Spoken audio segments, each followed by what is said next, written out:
राकेश बापट अलीकडेच big boss मराठीमधून बाहेर आल्यानंतर पुन्हा चर्चेत आला आहे.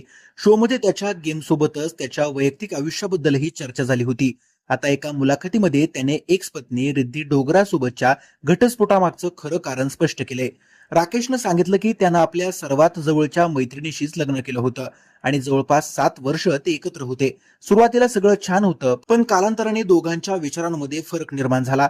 या मतभेदांचा परिणाम त्यांच्या नात्यावर होऊ नये म्हणून त्यांनी वेळेतच निर्णय घेणं पसंत केलं. तो पुढे म्हणाला की नातं टिकवण्यासाठी जबरदस्ती करणं योग्य नाही. भविष्यात दोघांच्या आयुष्यात नवीन व्यक्ती येऊ शकते, त्यामुळे एकमेकांना मोकळं सोडणं गरजेचं होतं. विशेष म्हणजे त्यांनी कधीही एकमेकांवर दोषारोप केले नाहीत आणि हा निर्णय पूर्णपणे समजुतीने घेतला.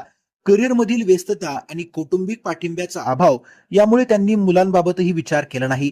अखेर त्यांना जाणवलं की पती पत्नी म्हणून राहणं शक्यच नाही, पण मित्र म्हणून नातं टिकवणं महत्वाचं आहे. त्यामुळे त्यांनी शांततेत वेगळं होण्याचा निर्णय घेतला.